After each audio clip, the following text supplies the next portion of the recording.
अस्सलाम वालेकुम दोस्तों, मैं हूं खालिद मोइन और आप देख रहे हैं अदब व फ़नून नामा। आज अदब व फ़नून नामे में हमारे साथ एक बहुत ख़ास शख्सियत हमारी मेहमान हैं और इनका मैं तारुफ़ भी करवाता हूं। इनकी 5 किताबें अब तक सामने आई हैं और मज़ीद कुछ किताबें प्रोसेस में हैं, वो भी जल्द सामने आएंगी। सहाफ़ी हैं बहुत ज़बरदस्त, इंसानी हकूक़ के कारकुन हैं बहुत ज़बरदस्त और ब्लॉगर हैं बहुत ज़बरदस्त, और उसके अलावा भी उनका काम है। मसलन उनकी किताब तीसरी जिन्स, ये एक ऐसी किताब थी जिसने तहलका मचाया। तीसरी जिन्स जो है वो तीसरी जिन्स के हवाले से है। तीसरी जिन्स के हवाले से हमारे यहाँ बहुत ज़्यादा एक तजस्सुस पाया जाता है और ये भी है कि इंसानी हकूक़ की ख़िलाफ़ वर्जियाँ भी उस तीसरी जिन्स के हवाले से हम देखते आए हैं। और लेकिन जो समझदार लोग हैं, बाशऊर लोग हैं, वो उनको एक इंसानी सतह पर रखते हैं। तो तीसरी जिन्स के हवाले से ये किताब जो है वो हिंदुस्तान, इंडिया के जो तीसरी जिन्स है, जिसे हम हिजड़ा भी कहते हैं, हम ट्रांसजेंडर भी कहते हैं और बहुत सारे नाम हैं, ख्वाजा सरा भी कहते हैं। तो इसके हवाले से एक तारुफ है। और सिंध के हवाले से, सिंध के जो तीसरी जिन्स के लोग हैं उसके हवाले से बहुत अहम चीज़ें उसमें शामिल हैं और इस किताब ने इसके कई एडिशन सामने आए। और ये अख्तर बलोच हैं। अख्तर बलोच जो हैं वो किसी तारुफ के मोहताज नहीं हैं, ब्लॉगर हैं बहुत ज़बरदस्त। और इनके ब्लॉग जो हैं वो 3 ज़ुबानों में, उर्दू में लिखते हैं, फिर वो सिंधी में भी ट्रांसलेट होते हैं, अंग्रेज़ी में ट्रांसलेट होते हैं। और कराची वाला जो है ये इनका पहला ब्लॉगर जो ब्लॉग थे उसका एक इंतखाब था और ये भी बहुत मकबूल हुई किताब।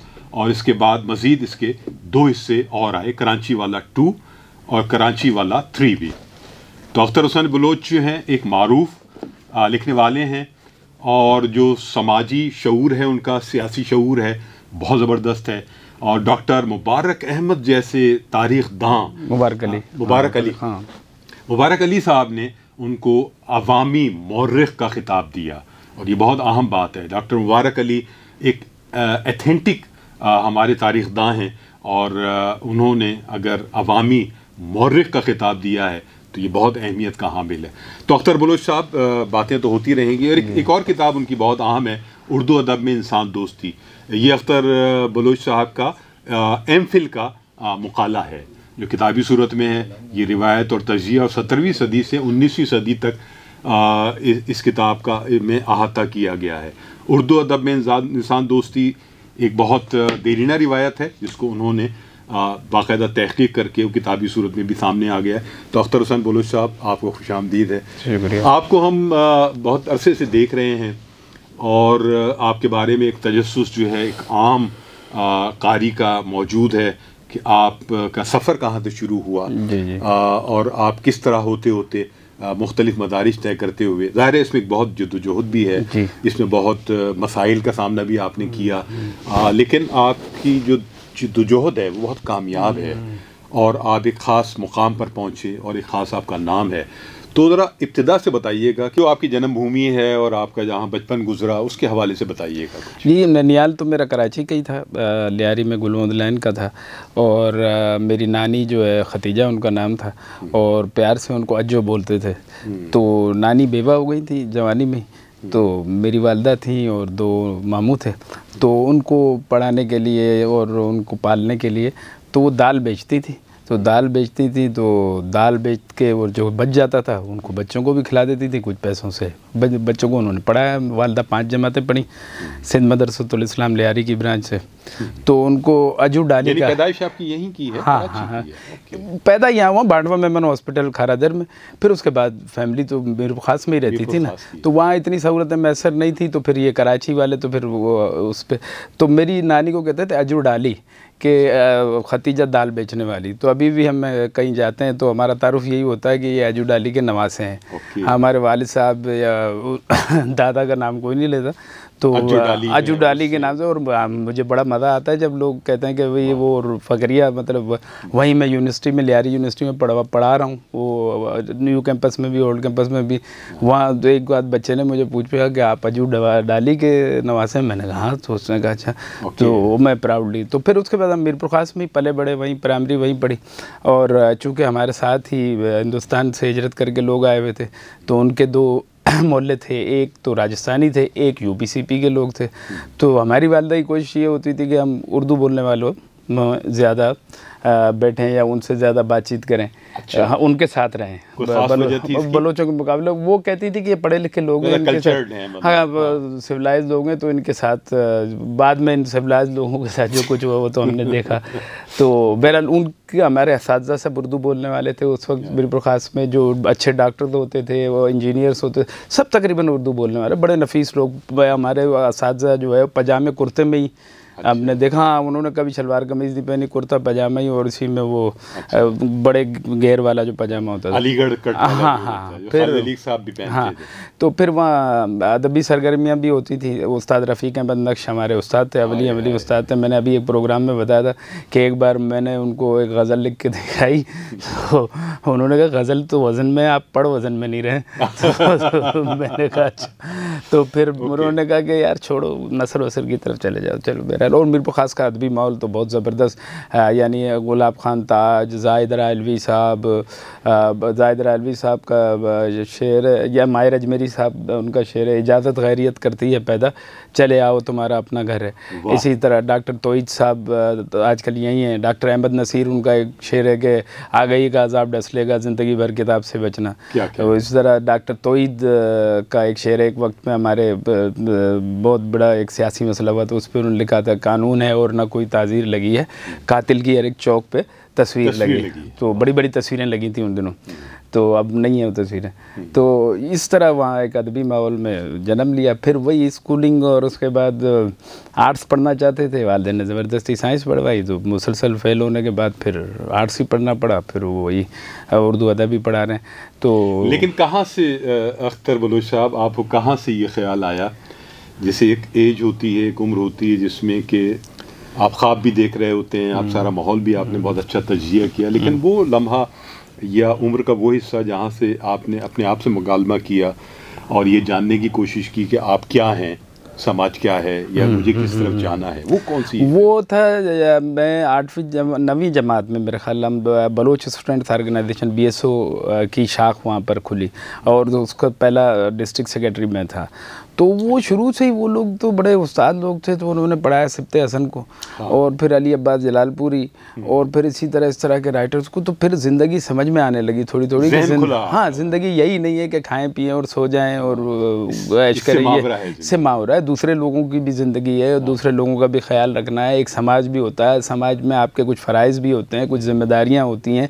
हकूक़ तो अपनी जगह पर हैं, बिल्कुल उसमें कोई मुबालगा नहीं है, लेकिन इसके साथ साथ आपके फ़राइज़ क्या हैं, फिर आप इंसान दोस्त हैं या नहीं हैं, और आप इंसानों में फ़र्क किस तरह महसूस करते हैं। तो वहाँ से जो हमारी बाएं बाजू के लिटरेचर से तारुफ हुआ उससे, और फिर बतदरीज उसमें तब्दीली भी आती गई कि हमें फिर आहिस्ता आहिस्ता आप जैसे दोस्तों की सोबत में बैठ के ये भी पता लगा कि भाई नारेबाजी अलग होती है, क्लासिक अलग होती है, शायरी अलग होती है।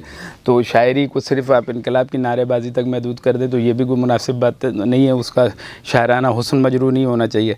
तो ये इस तरह फ़नी इल्तिज़ाम भी उसमें हो, थोड़ा गहराई भी हो, वो अकेली शायरी ना हो। जी जी जी जी जी। लेकिन ये है कि उस वक्त का जो समाज है, जिस वक्त आप स्कूलिंग में या कॉलेज की तरफ पहुंच रहे थे, वो समाज तो बहुत ज़बरदस्त था। उसमें मैं कहता हूँ कि मतलब हमारे शहर में तो सूरत हाल ये थी कि इलेक्शन के दिनों में कुछ हो जाता था कि भाई वो सिंधी या बलोच या महाजर उर्दू स्पीकिंग अलग अलग हो जाता, वो जैसे ख़त्म होता था उसके बाद सब नॉर्मल, हाँ सब दोस्त एक दूसरे और एक दूसरे से तफरी लेते थे कि वो तुम लोगों ने ये किया, तुम लोगों ने वहाँ धांधली की, तुमने वहाँ धांधली की।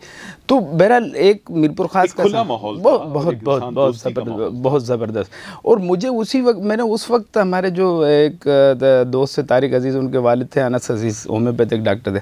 उनके पास छोटी छोटी किताबें होती थी, वो इंडिया की थी या यहाँ की, वली दखनी की और इनकी। तो ये हमने 8वीं 9वीं में मेरे ख्याल हमने वो पढ़ना शुरू की। उस वक्त मैंने एक शेर पढ़ा, मेरी समझ में नहीं आया कि मुफलसी सब बाहर होती है, मर्द का एतबार होती है। वो हाँ नहीं, वली है नहीं सर, इस पे तो अच्छा चलो फिर बहस कर लेंगे। हाँ, बल्कि आपका एक ब्लॉग भी हो सकता है। हाँ नहीं वली है। अच्छा। मुफलिसी सब बाहर होती है, वाए रुसवाई आलम वली मुफलिसी है, मुफलिसी है, मुफलिसी है, इसी गज़ल का एक शेर है। तो बहरहाल वो अक्सर हमारे जो दूसरे दोस्त बैठते थे, मतलब बलोच और सिंधी, वो कहते थे कि उर्दू शायरी में जो है गज़ल और जुल्फ़ें और भवें और नाज की और लबों की और उसके अलावा क्या है। तो फिर बाद में आहिस्ता आहिस्ता मैंने देखा, मैंने कहा यार यानी 17वीं सदी में एक आदमी ने कहा कि इंसान का ये बर्बादी का सबब मुफलिसी है, तो इसका मतलब बहुत कुछ है। तो फिर उसके नतीजे में ये एमफिल का थीसिस सामने आया। तो उस माहौल में तरबियत हुई। फिर उसके बाद हैदराबाद आ गए सहाफ़त के सिलसिले में, फिर हैदराबाद रहे। वहाँ भी बड़े अच्छे उस्ताद अली हसन साहब थे, हमारे दोस्त भी हैं, उस्ताद भी हैं, उनसे बड़ा अच्छा ताल्लुक़ रहा। तो वहाँ भी अदबी नशिस्तें भी, मिर्ज़ा सलीम बेग साहब हमारे बड़े अच्छे दोस्त, वक़ार अहमद वक़ार, जुनैद नसीर फ़ारूकी, ये सब हमारा एक अदबी। हैदराबाद का दौर है। हाँ, अब हैदराबाद का दौर है। फिर वहाँ सहाफ़त होती रही और उसके बाद human rights commission of Pakistan का मैं सूबाई राब्ताकार हो गया। तो वो सिलसिला मिसिंग भी है, मिसिंग पर्सन है, मैं खुद मिसिंग हूँ। हाँ, वो 1990 पढ़ा आपके बारे में और मैं हैरान हुआ कि और माशाल्लाह 23 मार्च भी हो गए। 23 मार्च 2003 को जो है वो मैं कुछ दोस्त ले गए थे। सियासी ख्यालात की वजह से यकीनन यही होगा, या मुझे ख्याल है कि उनको कोई गलतफहमी हो गई थी। वो बाद में उनको अंदाज़ा हो गया था कि वो गलत, आप इतने खतरनाक थे। हाँ, वो शायद कुछ गलतफहमी उनको हो गई थी। फिर 23 मार्च 2003 को ये वाक़या हुआ और उसके मैं को 2 महीने बाद जो है फिर कराची मुंतकिल हो गया।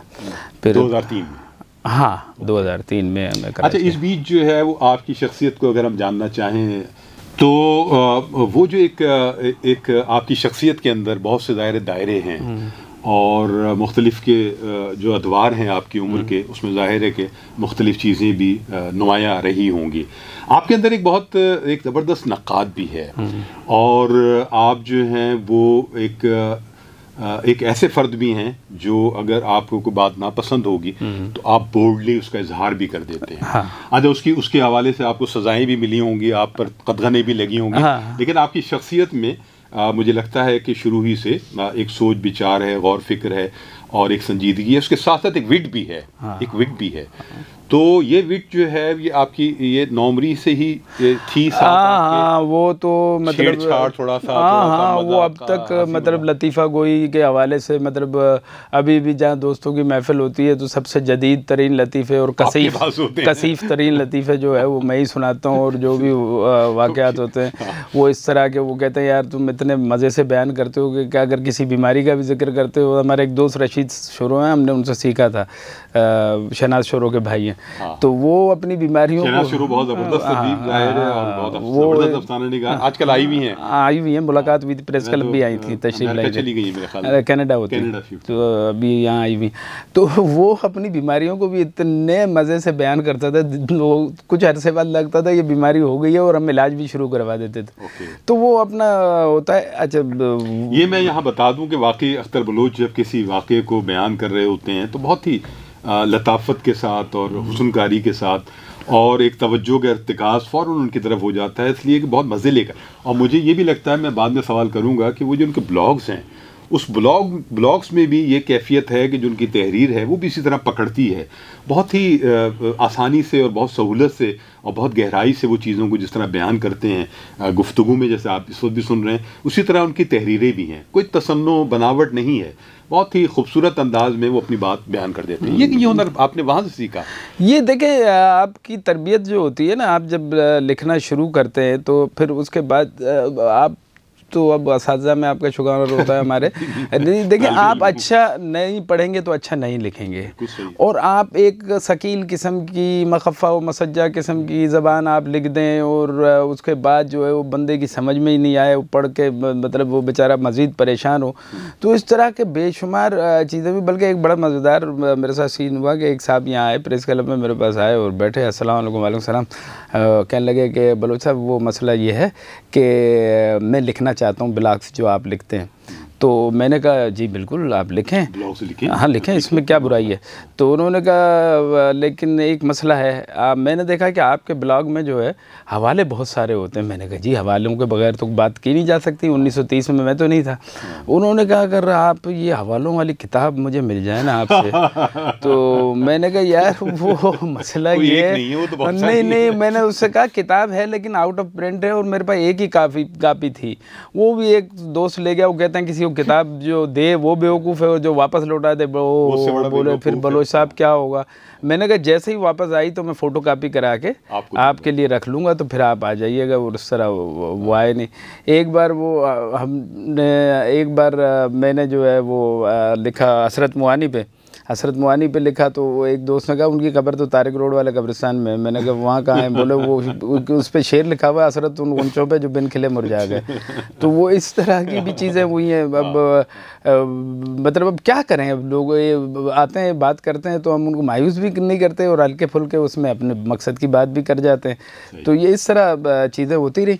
तो फिर ये ब्लॉग्स का बड़ा दिलचस्प हुआ। कहाँ से आगाज़ हुआ? हाँ ये हमारे दोस्त हैं अब्बास जलवानी साहब, उन्होंने मुझे एक बार बैठे हुए थे किसी शाम महफिलें जो शाम की वाले हैं अब्बास जलवानी, जी शाम की जो शायर हैं वो, हाँ शाम की जो महफिलें होती हैं, तो उसमें बैठे तो उन्होंने कहा यार तुम लिखोगे डान के लिए? मैंने कहा मैं लिख लूँगा। उन्होंने काय पे लिखोगे? मैंने कहा यार मेरा खाली चील चौक पे लिखना चाहिए, चील चौक क्यों है? तो उन्होंने कहा लिखें। मैंने लिख के भेजा तो उन्होंने कहा नहीं मज़ा नहीं आया। मैं दोबारा लिख के भेजा, उन्होंने कहा मैंने भेज दिया, अब देखते हैं वो क्या कहते हैं। वहाँ थे आज़ाद कलमदार और मुसद्दिक सांवल एडिटर थे, आज़ाद कलमदार उनके असिस्टेंट थे। तो उन्होंने कहा जनाब ये 700 वर्ड का है, आप इसको 1000 कर सकते हैं? मैंने कहा मैं तो 3000 कर दूँगा, आप हुक्म करें।